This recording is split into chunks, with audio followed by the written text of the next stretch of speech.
All right, let's jump right into this. Welcome to today's Explainer, everyone. Today, we're breaking down one of the most brutal, calculated, and just utterly fascinating character ascents we've ever seen in a post-apocalyptic setting. I mean, picture this, a world where literal gods walk the earth, and humanity's only real defense is awakening these supernatural abilities called sequences. Now, most people end up becoming assassins, illusionists, or, elemental fighters. But our protagonist, Marcus, he survives and honestly thrives by literally eating the remains of fallen gods.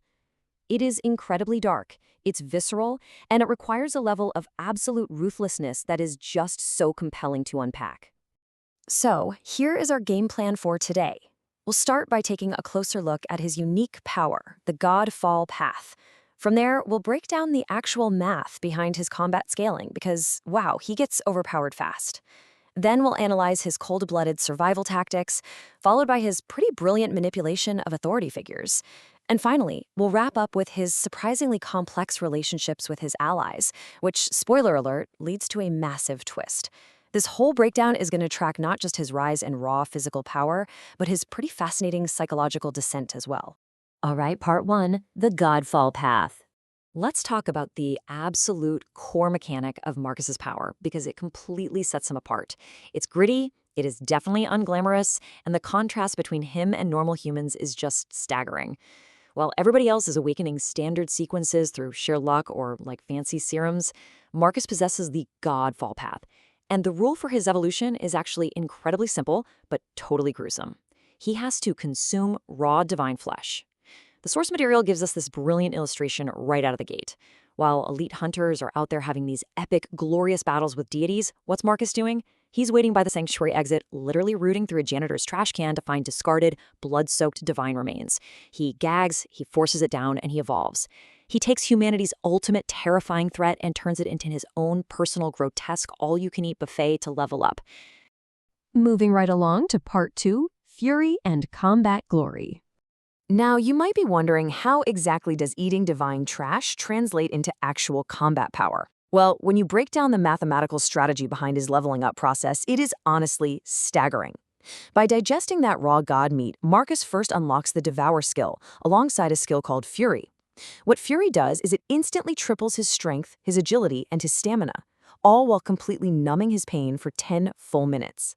But it doesn't stop there. Later on, by hunting a Bladewing beetle, he advances his sequence and unlocks Combat Glory, which gives him a permanent 100% boost to his base stats. So to put that into perspective, when Marcus stacks Combat Glory and Fury together, his physical attributes don't just increase a little bit, they literally multiply to an overpowered 6 times that of a normal human. He effectively turns himself into a human wrecking ball.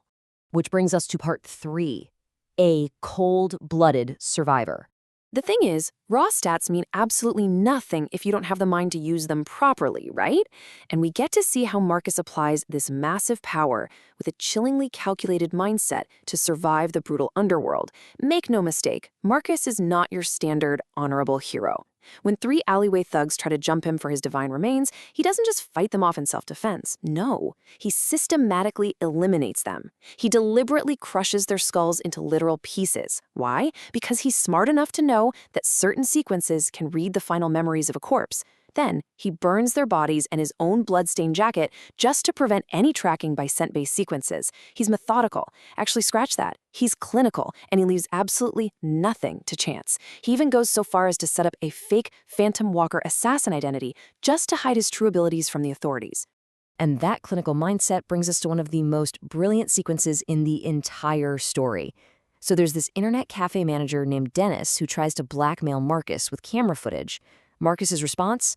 He executes this flawless, perfectly timed 10-minute window. He fakes a neighbor's complaint so Dennis will open his door, knocks him out instantly, gags him, and then literally sets the apartment on fire to destroy all the evidence. Then he pops his Fury skill for that massive speed boost we talked about and just sprints all the way back to his high school campus. The whole thing, from the initial knockout to strolling casually onto school grounds, takes barely 10 minutes. It is a ruthlessly tight, incredibly calculated alibi window that completely throws Detective Victor off his trail. Let's look at part 4, Strategic Battles and Manipulation.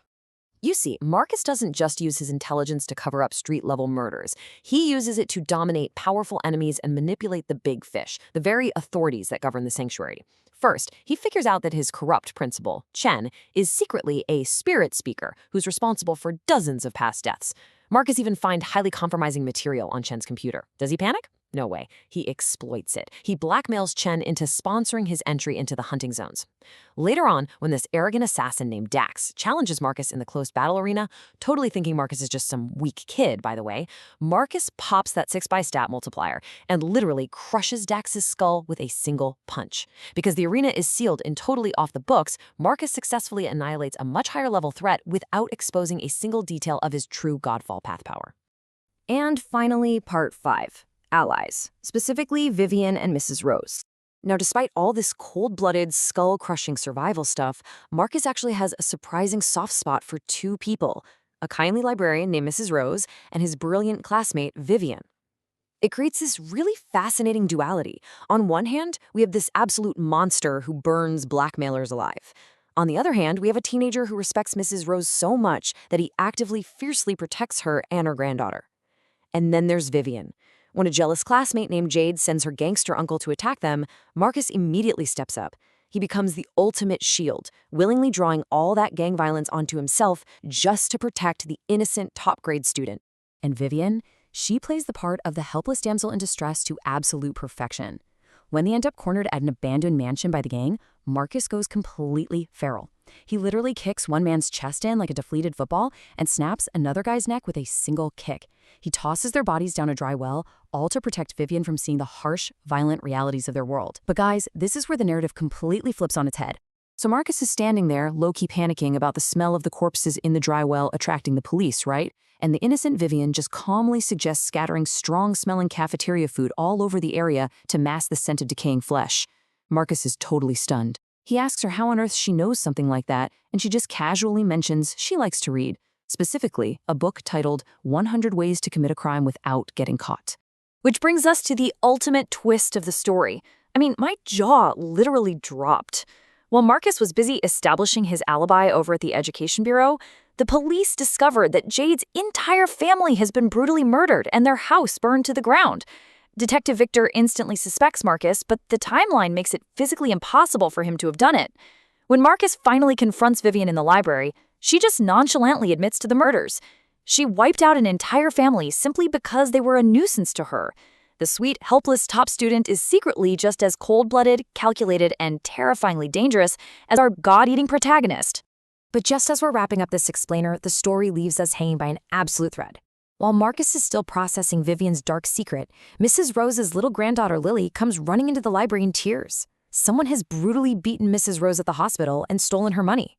Marcus rushes there, his blood absolutely boiling, ready to just tear apart whoever is responsible. Which leaves us with this incredible, provocative question. In a world where Marcus eats gods and crushes skulls just to survive, who on earth was foolish enough to attack the one person he actually cares about? And what kind of terrifying retaliation is he about to unleash next? Thank you so much for joining me for this explainer, and I absolutely recommend diving into the source material to see exactly how this explosive cliffhanger resolves.